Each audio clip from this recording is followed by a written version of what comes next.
ജമാഅത്തെ ഇസ്ലാമി ഒരു വർഗീയ സംഘടനയല്ല എന്നതാണ് പ്രതിപക്ഷ നേതാവ് വി.ഡി. സതീശൻ്റെ നിലപാട്. അവർക്ക് പഴയതുപോലെ മതരാഷ്ട്രവാദമില്ല എന്നും അദ്ദേഹം പലതവണ പറഞ്ഞിട്ടുണ്ട്. അവരുടെ വോട്ട് തങ്ങൾക്ക് ലഭിച്ചിട്ടുണ്ട്, മേലിലും തങ്ങൾക്ക് തന്നെ ലഭിക്കും എന്നും വി.ഡി. സതീശൻ പറയുകയുണ്ടായി.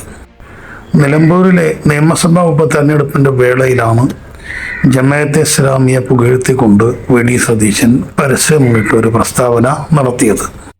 അന്ന് ആ തെരഞ്ഞെടുപ്പ് എങ്ങനെയെങ്കിലും വിജയിക്കുക എന്നുള്ളത് അദ്ദേഹത്തിൻ്റെ ഒരു അജണ്ടയായിരുന്നു. അതിനുവേണ്ടി അന്ന് എന്ത് നെറികെട്ട കളി കളിക്കാനും അദ്ദേഹം തയ്യാറായിരുന്നു. അദ്ദേഹത്തിൻ്റെ പാർട്ടിയും തയ്യാറായിരുന്നു. ഒരുപക്ഷെ ഭൂരിപക്ഷ സമുദായം തങ്ങളെ കൈയൊഴിഞ്ഞാലും അല്ലെങ്കിൽ മുസ്ലിം ഇതര ന്യൂനപക്ഷ സമുദായ അംഗങ്ങൾ തങ്ങളെ കൈയൊഴിഞ്ഞാലും മുസ്ലിം വോട്ടുകളുടെ ഏകീകരണത്തിലൂടെ തങ്ങൾക്ക് രാഷ്ട്രീയ നേട്ടം കൊയ്യാം എന്ന് ആ കാലഘട്ടം മുതൽക്ക് തന്നെ സതീശൻ ചിന്തിച്ചു തുടങ്ങിയിട്ടുള്ള കാര്യമാണ്. ഇപ്പോൾ നിയമസഭാ തെരഞ്ഞെടുപ്പ് അടുത്തു വന്നു നിൽക്കെ അദ്ദേഹത്തിൻ്റെ മനസ്സിൽ ഇതേ കാര്യമാണ് നേലിച്ച് നിൽക്കുന്നത്. മുസ്ലിം ലീഗിൻ്റെ സഹായത്തോടു കൂടിയാണ് ജമാഅത്തെ ഇസ്ലാമിയുമായിട്ടുള്ള ബാന്ധവം വി.ഡി. സതീശൻ ഒരുക്കുന്നത് എന്ന് വ്യക്തമാണ്. ജമാഅത്തെ ഇസ്ലാമിയെ UDF-ലേക്ക് കൊണ്ടുവരുന്ന പാലം എന്ന് പറയുന്നത് മുസ്ലിം ലീഗ് എന്ന് പറയുന്ന രാഷ്ട്രീയ പാർട്ടിയാണ്. ഇങ്ങനെ മുസ്ലിം ലീഗിനെയും ജമാഅത്തെ ഇസ്ലാമിയെയും ഉപയോഗിച്ചുകൊണ്ട് കേരളത്തിലെ മൊത്തം മുസ്ലിം സമുദായത്തെയും UDF-ന് അനുകൂലമാക്കി മാറ്റി അവരുടെ വോട്ട് തട്ടിയെടുക്കാൻ പറ്റുമോ എന്നുള്ളതാണ് വി.ഡി. സതീശൻ്റെ ചിന്താഗതികൾ. പക്ഷേ വി.ഡി. സതീശൻ്റെ ഈ ചിന്ത എന്ന് പറയുന്നത് അങ്ങേയറ്റം അപകടകരമായ ഒന്നാണ് എന്ന് പറയാതെ വയ്യ. 4 വോട്ടിന് വേണ്ടി മതമൗലികവാദികളെ UDF-ൻ്റെ കൂടാരത്തിലേക്ക് എത്തിക്കുക എന്ന് പറഞ്ഞാൽ അതിൽ പകരം അപകടം പിടിച്ച ഒരു രാഷ്ട്രീയ കളി നിലവിൽ കേരളത്തിലില്ല. ജമാഅത്തെ ഇസ്ലാമിയെ കൂടെ കൂട്ടാൻ വേണ്ടി അദ്ദേഹം നടത്തിയിട്ടുള്ള പ്രയത്നങ്ങളുടെയും പ്രസ്താവനകളുടെയും അടിസ്ഥാനത്തിൽ നമുക്ക് മനസ്സിലാകുന്ന കാര്യങ്ങൾ ഇതാണ്. അതായത് തൻ്റെ അഭിപ്രായത്തെ വി.ഡി. സതീശൻ ഇതുവരെ തള്ളിപ്പറഞ്ഞിട്ടില്ല എന്നുള്ളതാണ്. യഥാർത്ഥത്തിൽ അദ്ദേഹം പറഞ്ഞതുപോലെ ജമാഅത്തെ ഇസ്ലാമി എന്ന് പറയുന്ന സംഘടന, അതിൻ്റെ രാഷ്ട്രീയ മുഖമായ വെൽഫെയർ പാർട്ടി, ഇവരൊന്നും തന്നെ തങ്ങളുടെ അടിസ്ഥാനപരമായ ആശയങ്ങളെ തള്ളിപ്പറഞ്ഞിട്ടില്ല എന്നുള്ളതും ഒരു യാഥാർത്ഥ്യമാണ്. തങ്ങൾ മതരാഷ്ട്രവാദികളല്ല, ജനാധിപത്യവാദികളാണ് എന്ന് നാളിതുവരെ ജമാഅത്തെ ഇസ്ലാമിയുടെ ഒരു നേതാക്കളും പറഞ്ഞിട്ടില്ല. മറിച്ച് അവരുടെ സമുന്നത നേതാക്കന്മാരൊക്കെ വന്ന് പറഞ്ഞിട്ടുള്ളത് തങ്ങൾ ഇപ്പോഴും മൗദൂദിയൻ ആശയങ്ങളിൽ അടിയുറച്ച് വിശ്വസിക്കുന്നവരാണ് എന്നുള്ളതാണ്. പിന്നെ ഈ രാജ്യത്ത് ജീവിച്ചു പോകുന്നതിന് വേണ്ടി ചില കാര്യങ്ങളിലൊക്കെ ഒരു വിട്ടുവീഴ്ച, ഒളിച്ചു കളി നടത്തിക്കൊണ്ട് മുന്നോട്ട് പോകുന്നവരാണ് ഞങ്ങൾ എന്നും പൊതുവേദിയിൽ തന്നെ അവരൊക്കെ പറഞ്ഞിട്ടുണ്ട്. മതരാഷ്ട്രവാദം എന്ന് പറയുന്നതാണ് ജമാഅത്തെ ഇസ്ലാമിയുടെ അടിസ്ഥാനപരമായ ആശയം, അഥവാ മൗദൂദിയുടെ അടിസ്ഥാനപരമായ ആശയം. അതുകൊണ്ട് മതരാഷ്ട്രവാദം ഉപേക്ഷിച്ച് കഴിഞ്ഞാൽ പിന്നെ ജമാഅത്തെ ഇസ്ലാമി എന്ന് പറയുന്ന ഒരു സംഘടനയ്ക്ക് പ്രസക്തിയില്ല. പിന്നെ അതൊരു മൗദൂദിയൻ സംഘടനയല്ല, അത് മുസ്ലിം ലീഗിനെ പോലെ മറ്റൊരു രാഷ്ട്രീയ സംഘടനയായിട്ട് മാറും. അതുപോലെ തന്നെ ഭരണഘടനയെ ഒരിക്കലും ജമാഅത്തെ ഇസ്ലാമി അംഗീകരിക്കുകയില്ല. അത് മൗദൂദി പറഞ്ഞിട്ടുള്ള പ്രധാനപ്പെട്ട ഒരു ആശയമാണ്. അതിനെയും ജമാഅത്തെ ഇസ്ലാമി തള്ളിപ്പറയുകയില്ല. അങ്ങനെ തള്ളിപ്പറഞ്ഞാൽ ജമാഅത്തെ ഇസ്ലാമി അല്ലാതാകും.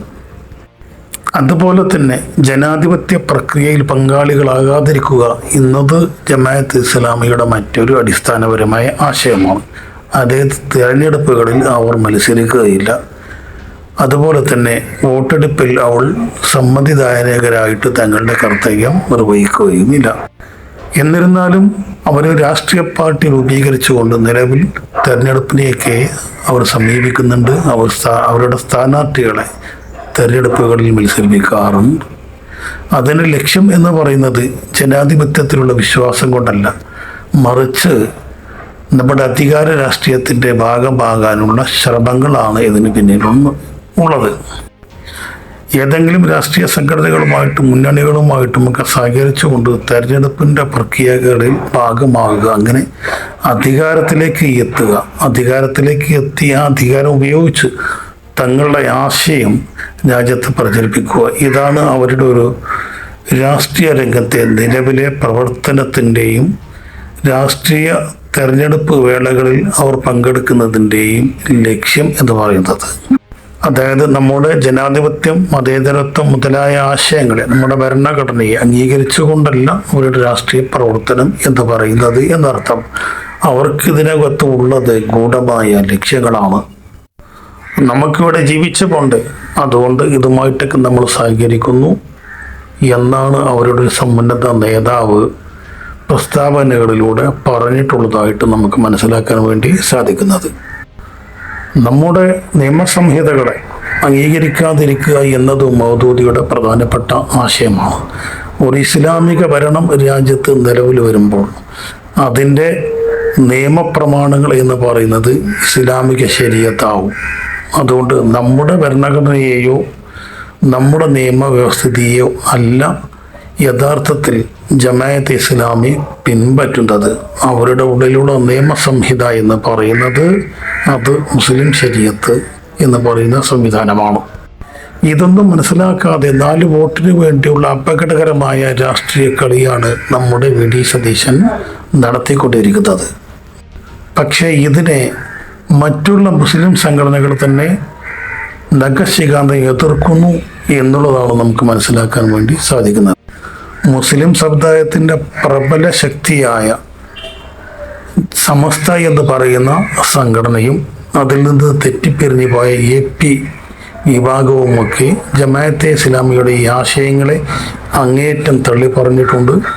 അവരുമായിട്ട് രാഷ്ട്രീയ കൂട്ടുകെട്ട് ഉണ്ടാക്കാനുള്ള മുസ്ലിം ലീഗിൻ്റെയും കോൺഗ്രസിൻ്റെയും വിശിഷ്യ വി.ഡി. സതീശിൻ്റെയും ശ്രമങ്ങളെ അവർ അങ്ങേയറ്റം തള്ളി പറഞ്ഞിട്ടുണ്ട്. നമ്മുടെ വ്യവസ്ഥകളെ അംഗീകരിക്കാത്ത, നിയമത്തെ അംഗീകരിക്കാത്ത, ഭരണഘടനയെ അംഗീകരിക്കാത്ത ജമാഅത്തെ ഇസ്ലാമിയുടെ കൂടെ രാഷ്ട്രീയ നേട്ടത്തിന് വേണ്ടി കൂടുന്നത് അങ്ങേയറ്റം അപകടകരമാണ്. അതിനെ ഞങ്ങൾ ഒരിക്കലും പിന്തുണക്കുകയില്ല എന്ന് ഇരു സമസ്തകളും അസന്നിഗ്ധമായിട്ട് തന്നെ പ്രഖ്യാപിച്ചിട്ടുണ്ട്. എല്ലാ മതങ്ങളുമായിട്ടും സൗഹൃദവും തങ്ങളുടെ വിശ്വാസപ്രകാരം ജീവിക്കാനുള്ള അവകാശവും അതാണ് സമസ്തകളുടെ ലക്ഷ്യം. അത്തരത്തിലുള്ള സൗഹൃദത്തിൻ്റെ ഒരു അന്തരീക്ഷം നമ്മുടെ രാജ്യത്ത് നിലനിർത്തി പോരുക, അങ്ങനെയുള്ള ബഹുസ്വരതയെ അംഗീകരിക്കുക, നമ്മുടെ ഭരണഘടനയെ അംഗീകരിക്കുക, അതാണ് സമസ്തകളുടെ ലക്ഷ്യം. അതുകൊണ്ട് അങ്ങനെ മുന്നോട്ട് പോകുന്ന ഇരു സംഘടനകളും സാമുദായിക സംഘടനകളും ഒരിക്കലും ജമാഅത്തെ ഇസ്ലാമിയുമായിട്ടുള്ള UDFൻ്റെ ബാന്ധവത്തെ ഒരു കാരണവശാലും അംഗീകരിക്കുന്ന പ്രശ്നമില്ല എന്ന് സമസ്തകളുടെ നേതാക്കന്മാർ തന്നെ അസന്നിഗ്ധമായിട്ട് പ്രഖ്യാപിച്ചു കഴിഞ്ഞു. അതുകൊണ്ട് ജമാഅത്തെ ഇസ്ലാമിയെ ലീഗിൻ്റെ സഹായത്തോടുകൂടി UDFൻ്റെ ഭാഗമാക്കുകയും അങ്ങനെ മുസ്ലിം സമുദായത്തിൻ്റെ വോട്ടുകളൊക്കെ UDFന് അനുകൂലമാക്കി മാറ്റുകയും ചെയ്യുക എന്നുള്ള വി.ഡി. സതീശൻ്റെ ആശയം ഒരിക്കലും കേരളത്തിൽ നടക്കാൻ പോകുന്നില്ല എന്ന് തന്നെയാണ് നമുക്ക് മനസ്സിലാവുന്നത്. കേരളത്തിൽ അങ്ങോളം ഇങ്ങോളം തെരഞ്ഞു കഴിഞ്ഞാൽ ജമാഅത്തെ ഇസ്ലാമിയുടെ ഭാഗമായിട്ട് പ്രവർത്തിക്കുന്നവർ എന്ന് പറയുന്നത് 4 നൊപ്പകൾ മാത്രമാണ്. മറിച്ച് ഈ സമുദായത്തിൻ്റെ ശക്തി എന്ന് പറയുന്നത് 2 സമസ്തകളാണ്. മുസ്ലിം സമുദായത്തിൻ്റെ കേരളത്തിലെ 90% ജനവിഭാഗങ്ങളും ഈ സമസ്തകളുടെ കീഴിലാണ് അണിനിരന്നിട്ടുള്ളത്. അവർക്ക് മതരാഷ്ട്രവാദമില്ല, അവർ ജനാധിപത്യത്തിലാണ് വിശ്വസിക്കുന്നത്. നമ്മുടെ ഭരണഘടനയെ അവർ മാനിക്കുന്നു. നമ്മുടെ നിയമസംഹിതകളെ ഈ സംഘടനകൾ മാനിക്കുന്നു. അങ്ങനെ മറ്റുള്ള സമുദായങ്ങളുമായിട്ട്, ഇതര മതവിഭാഗങ്ങളുമായിട്ട് സഹവർത്തിത്വത്തോടുകൂടി, സമാധാനത്തോടുകൂടി, സ്നേഹത്തോടു കൂടിയാണ് നാളിതുവരെ ഈ സമസ്തകളുടെ പ്രവർത്തകർ ജീവിച്ചിട്ടുള്ളത്. മേലിലും അങ്ങനെയായിരിക്കും. തൻ്റെ അയൽവാസി ഏത് ജാതിക്കാരനാണ്, ഏത് മതക്കാരനാണ് എന്ന് നോക്കേണ്ട കാര്യം തങ്ങൾക്കില്ല എന്ന് സമസ്തയുടെ സമുന്നത നേതാക്കൾ തന്നെ പറഞ്ഞിട്ടുണ്ട്. ജിഫ്രി മുത്തുക്കോയ തങ്ങൾ പറഞ്ഞത് എന്താണ്? ഒരു വീട് കത്തുമ്പോൾ അല്ലെങ്കിൽ നമ്മുടെ വീട് കത്തുമ്പോൾ ആ തീയണക്കാൻ വരുന്ന വ്യക്തി അയാൾ നിരീശ്വരവാദിയാണോ, കമ്മ്യൂണിസ്റ്റുകാരനാണോ, ഇതര മതക്കാരനാണോ എന്ന് നോക്കേണ്ട കാര്യം നമുക്കില്ല എന്നുള്ളതാണ്. അവരുടെ സഹായം സ്വീകരിക്കുക, അവർക്ക് വേണ്ട സഹായങ്ങൾ തിരിച്ചും കൊടുക്കുക. അങ്ങനെ സ്നേഹത്തോടു കൂടി സാഹോദര്യത്തോടു കൂടി ജീവിച്ചു പോവുക എന്നുള്ളതാണ് സമസ്തകളുടെ ലക്ഷ്യം എന്ന് ഈ മുത്തുക്കോയ തങ്ങളുടെ പ്രസ്താവനകളിൽ നിന്ന് തന്നെ വ്യക്തമാണ്.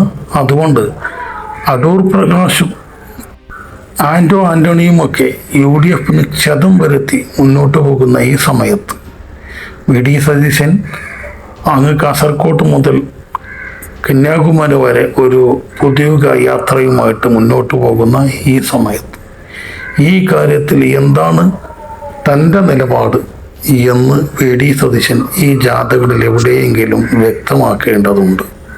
അഥവാ താൻ പഴയതുപോലെ തന്നെയാണ് നിലകൊള്ളുന്നത്, ജമാഅത്തെ ഇസ്ലാമിക്ക് മതരാഷ്ട്രവാദമില്ല എന്നതാണ് തൻ്റെ ആശയം എങ്കിൽ അദ്ദേഹത്തിന് ഈ തെരഞ്ഞെടുപ്പിൽ വലിയ തിരിച്ചടിയായിരിക്കും വരാൻ പോകുന്നത്.